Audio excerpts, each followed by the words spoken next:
കൂട്ടുകാരുമൊത്ത് ഞങ്ങളുടെ യാത്ര ഇടുക്കി ജില്ലയിലെ മൂന്നാറിൽ നിന്ന് ഏകദേശം 45 കിലോമീറ്റർ അകലെയുള്ള വട്ടവടയിലേക്ക്.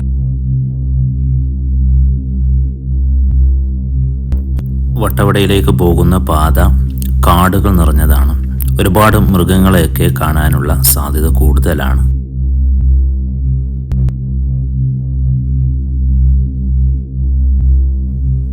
മനോഹരമായ കാട്ടിലൂടെ കാടിൻ്റെ പച്ചപ്പൊക്കെ ആസ്വദിച്ചുകൊണ്ട് നമുക്ക് ഇങ്ങനെ യാത്ര പോകാം.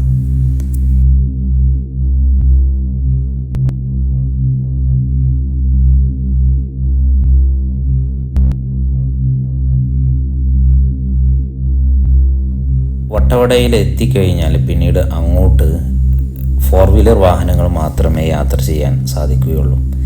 ഞങ്ങളുടെ വാഹനം സൈഡിൽ പാർക്ക് ചെയ്ത് പിന്നീട് ഞങ്ങളുടെ യാത്ര 4 വീലർ വാഹനത്തിലായി. വട്ടവടയിൽ ജനങ്ങൾ കൂടുതലായിട്ടും കൃഷി ചെയ്യുന്നവരാണ്. അപ്പോൾ അവരുടെ കൃഷി ഭൂമികളൊക്കെ കാണാൻ വേണ്ടിയിട്ടാണ് ഇപ്പോൾ ഞങ്ങൾ പോകുന്നത്. ഇത് നമ്മുടെ നാട്ടിൽ കാണാത്തൊരു തരം ഫാഷൻ ഫ്രൂട്ടാണ്.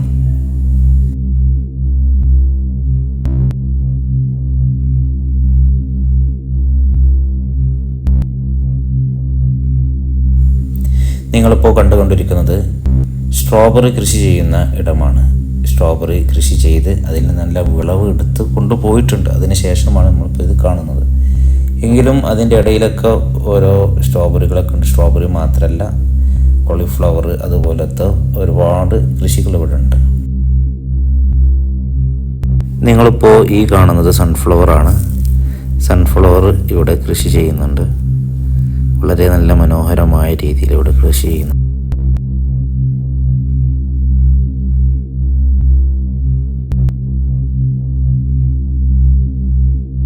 ഈ കാണുന്ന സാധനം നമ്മുടെ നാട്ടുകളിലൊക്കെ കാണുന്ന നൊട്ടങ്ങ എന്ന് പറയുന്ന സാധനം ഉണ്ടല്ലോ, അതിൻ്റെ വേറൊരു വേർഷനാണ്.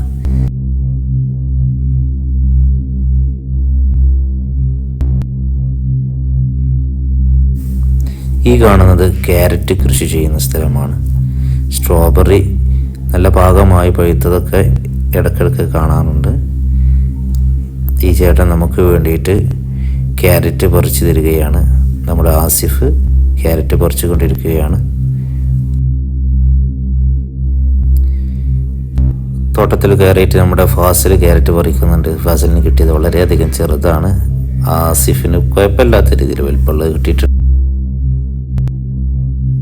അങ്ങനെ ഞങ്ങൾ ഇവിടുന്ന് 1 kg ക്യാരറ്റ് വാങ്ങി. അത്യാവശ്യം ഫ്രഷായ നല്ല ക്യാരറ്റാണ്. പിന്നെ അത്യാവശ്യം നല്ല രീതിയിൽ ഫോട്ടോക്കൊക്കെ പോസ്റ്റ് ചെയ്തുകൊണ്ട് ഞങ്ങൾ കുറച്ച് ഫോട്ടോസൊക്കെ എടുത്തു. 50 രൂപയാണ് 1 kgക്കായത്. അങ്ങോട്ടെല്ലാം നല്ല മലനിരകളാണ്.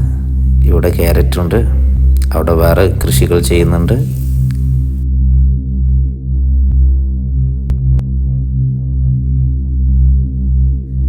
ആസിഫ് പഴുത്തു പാകമായ സ്ട്രോബെറിയും തിരഞ്ഞ് നടക്കുകയാണ്.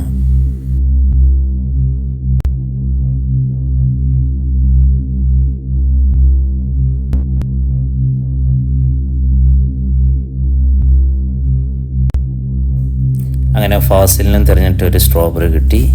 അങ്ങനെ ഞാനും തിരയാൻ തുടങ്ങി. എനിക്കും കിട്ടി ഒരു പഴുത്ത സ്ട്രോബെറി. നല്ല പുളിയും മധുരവുമുള്ള സ്ട്രോബെറിയാണ്.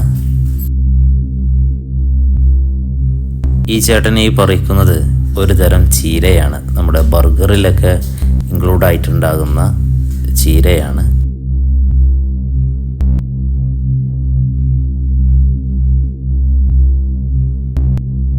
ഫാസിൽ സ്ട്രോബെറി തിന്നതിന് ശേഷം റിവ്യൂ പറയുകയാണ്.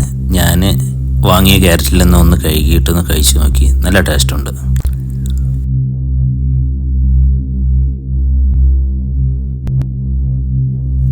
ഈ ഫ്ലവർ ഇങ്ങനെ ഒരുമിച്ച് പൂത്ത് നിൽക്കുന്നത് കാണാൻ വളരെയധികം ഭംഗിയാണ്. നമ്മുടെ ആഷിഖ് ഉസ്താദാണ് കടന്നു വരുന്നത്.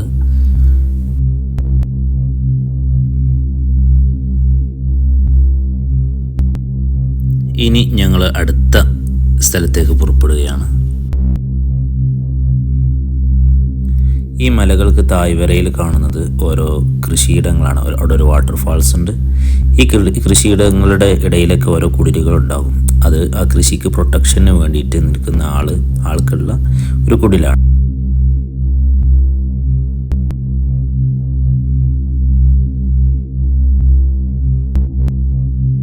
ഇനി വളരെയധികം സാഹസികമായ യാത്രയാണ്.